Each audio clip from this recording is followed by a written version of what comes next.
Little life update for you. First and foremost, I'm gonna get this right out of the way. I have been not uploading to YouTube as frequently as I want to be because I'm blocking myself by thinking, oh, the video has to have an amazing title, it has to have an amazing thumbnail, it has to have an amazing intro, it has to really hold people's attention, it has to have a really good call to action at the end. And I'm just like paralyzing myself with this idea of the perfect YouTube video, which I'm sure these great videos are possible. I'm sure I can make them, but there's just this thought of like, oh, I need to make the next one perfect, otherwise I'm not gonna upload. It's so dumb because I used to upload videos all the time without ever thinking about any algorithmic protocol or any title or thumbnail hack. I just made the video because I wanted to make the video. And that's how I grew a name for myself on YouTube. That's how I grew to over 30,000 subscribers.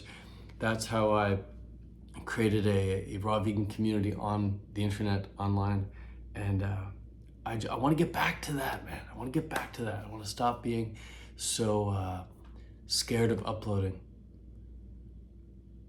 And that's what it is. It's a fear of thinking that if I don't upload the best video, then people aren't going to watch it. People are going to, think I suck at making videos, and the videos aren't going to get many views, and then it's going to look bad on me, and so I should just not upload at all, which is so dumb, man, because even if this video gets 10 views, I'm talking to a group of 10 people. Like, I've been to festivals, I've spoken in front of hundreds of people, and I've spoken in front of a couple people, a handful of people, 10, 20 people. And it doesn't matter what size audience it is, like it always feels good to just talk to an audience. So I gotta get back to that. And remember that little camera on this little box I've got is a portal. Is a portal into people's lives, into many people's lives, into an audience. So with that out of the way, I'm gonna give you a life update here. I'm gonna let you know where I am right now and where I'm headed, because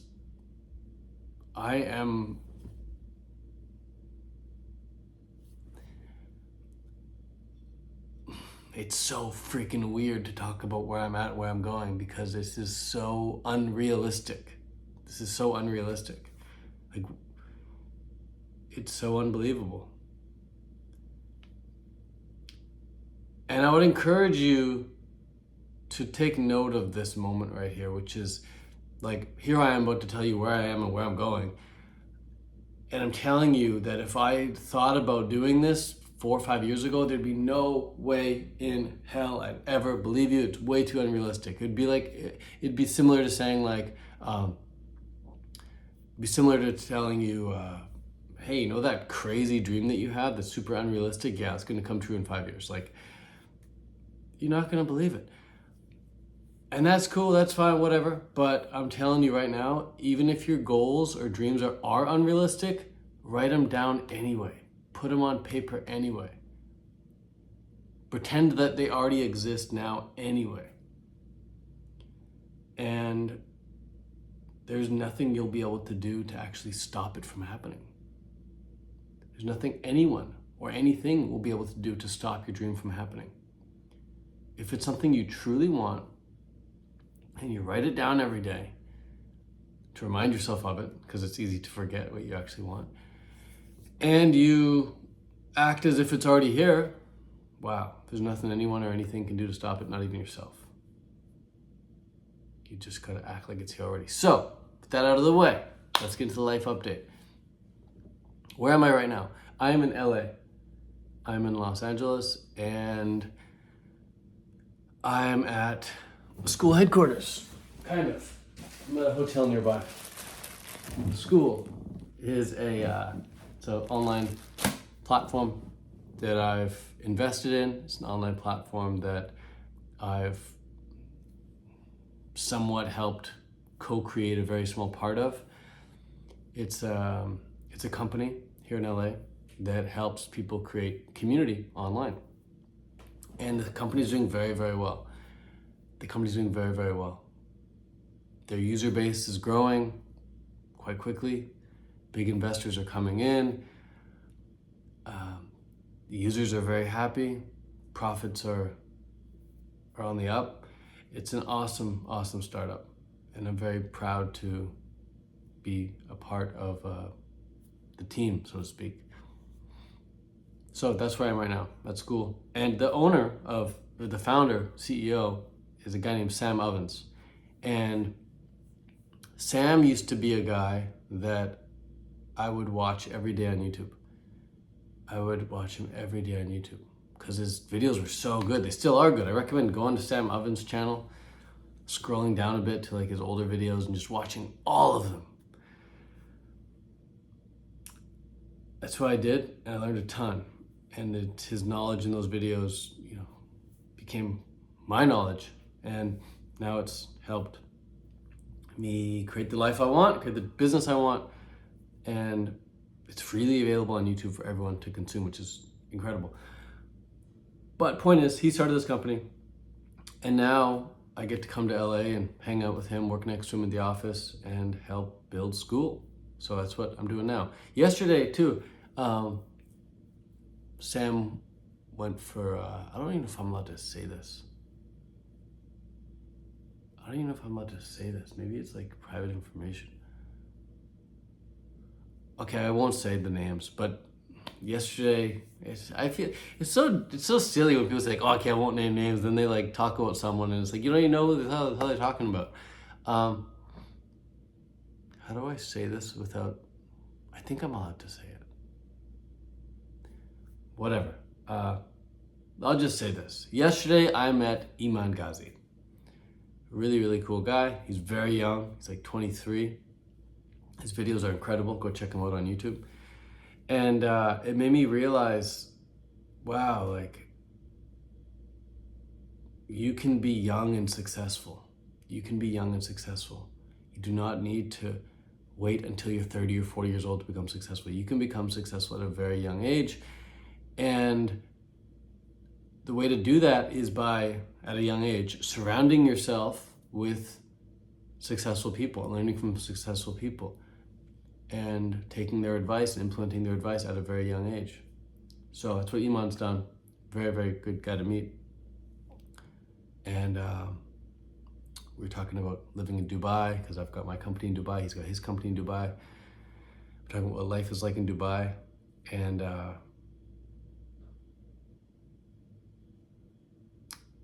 we're talking about how he has to have his whole business. He's got like 100 employees now, and like everybody's remote.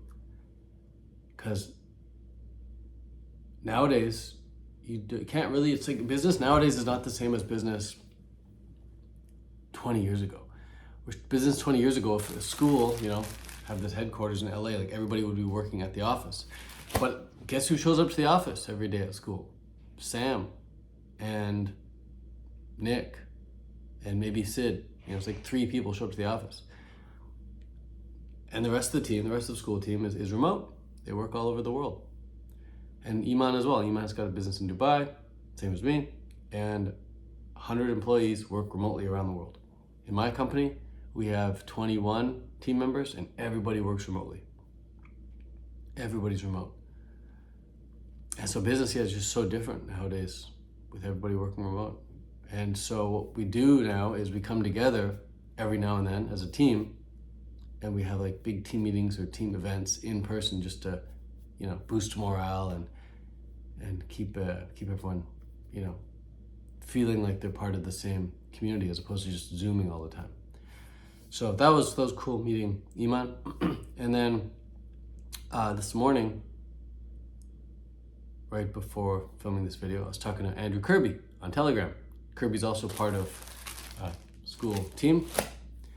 And Kirby is a guy that I used to watch all the time on YouTube. So it's very cool how you can go from like watching somebody all the time on YouTube and like taking notes on their videos and be like, this is really good stuff,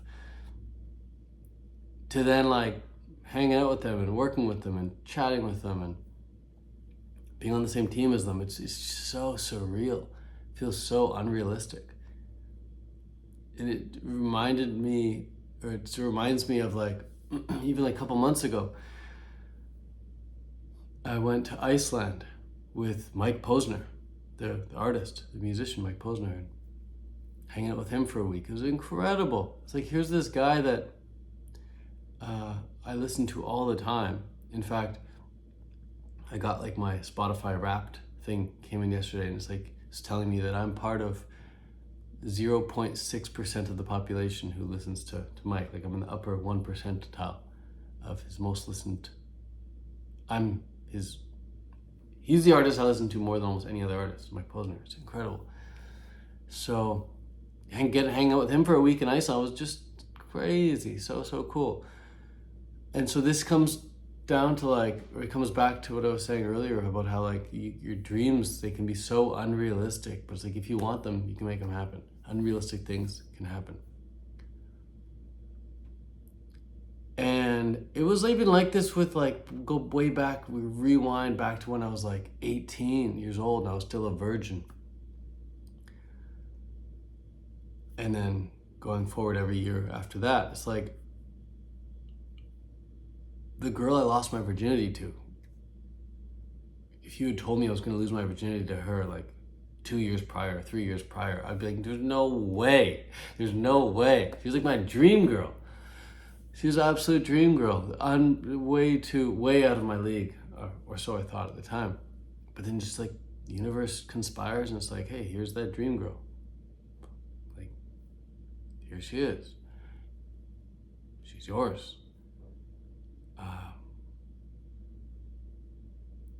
And that's happened so many times throughout my life where just I see someone, or I get to know somebody, or I find out about somebody and I'm like, wow, that would be really cool to get to know them, and then I get to know them. So yeah, I don't know why I'm telling you all this. I guess I'm telling you all this because to me the most unrealistic thing is, or not the most unrealistic thing, but the thing I cherish the most is relationships. Getting to know people, being homies with people. That to me is super, super valuable. And so when I was in LA even a few years ago, I got to meet one of my favorite YouTubers, Greg O'Gallagher, Kino Body, as he's known. And he's the guy who helped me get jacked. He's the guy that taught me how to work out properly. And when I met up with Greg, did a little photo shoot, a little video shoot together. And that was so freaking weird, filming him and taking his photo and being on this side of the camera. Because normally I'm used to watching him from this side of the camera, right? But being able to see him through the lens of the camera, it was very, very surreal. And that just happened so coincidentally. I was hanging out with a chick and she's like, oh, I'm gonna meet up with my friend Greg, do you wanna come? And I'm like, Greg who? And she told me, I was like, yeah, that guy's freaking awesome. So crazy things can happen like that. Today I'm doing a meetup in Santa Monica. I don't know how many people are gonna show up, but apparently rumor has it, I don't know if this is true or not, I feel like this whole video is just me name dropping people. But I guess this is the theme of the video. I don't know if I'm gonna freaking upload this video.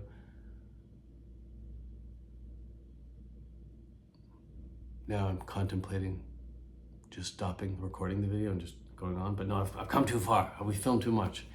Forgive the name dropping, but I guess that's the point of this video. It's just how unrealistic all these names are.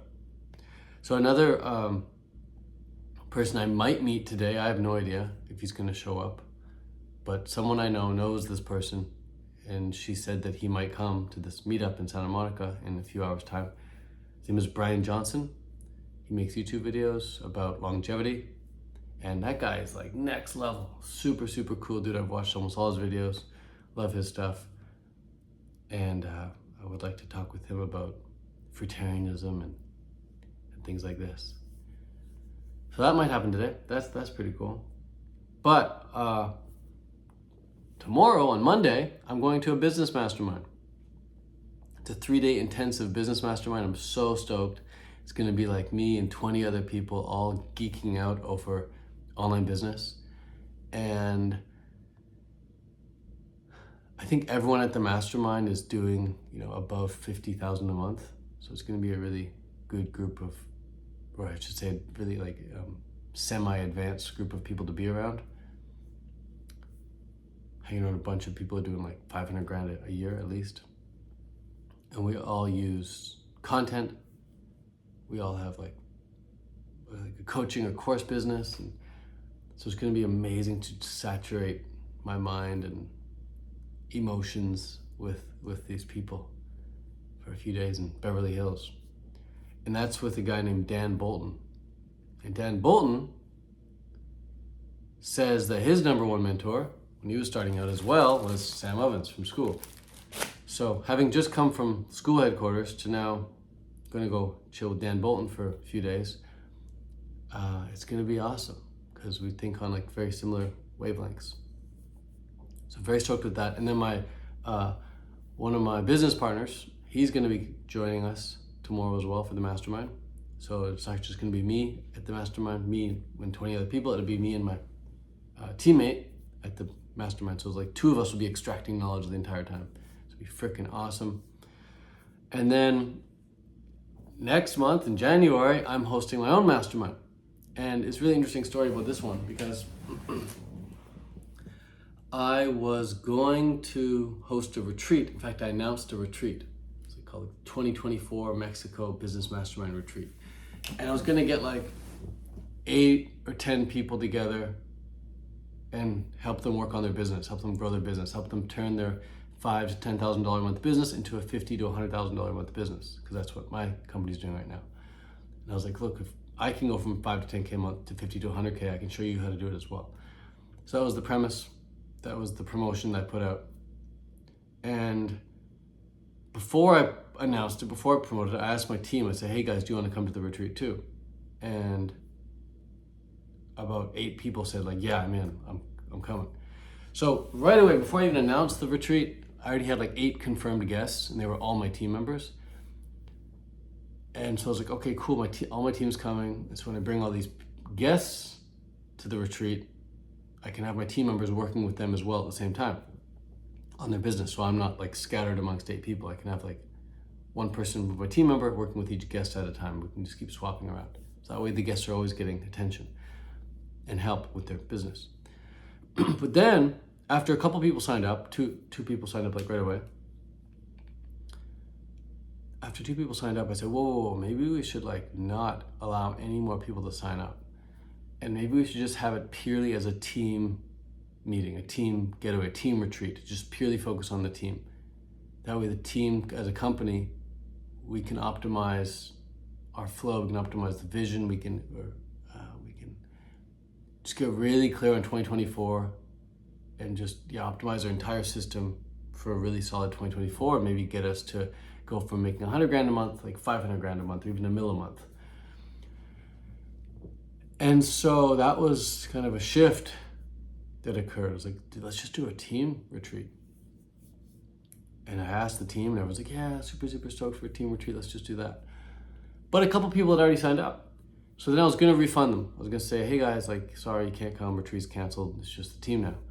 But I felt kind of bad saying that or thinking about saying that. So instead I thought, okay, what if we just cap it at those 2? And then those 2 attendees that come, they can be like our guinea pigs. They can be like our, almost in a way, like beta clients. All the ideas that we come up with at the retreat as a team, we can instantly apply them to these 2 attendees, these 2 clients. And so because a big part of the retreat is going to, as a team, is going to be focused on like, how do we get our clients better results faster? How do we help our clients make more money faster?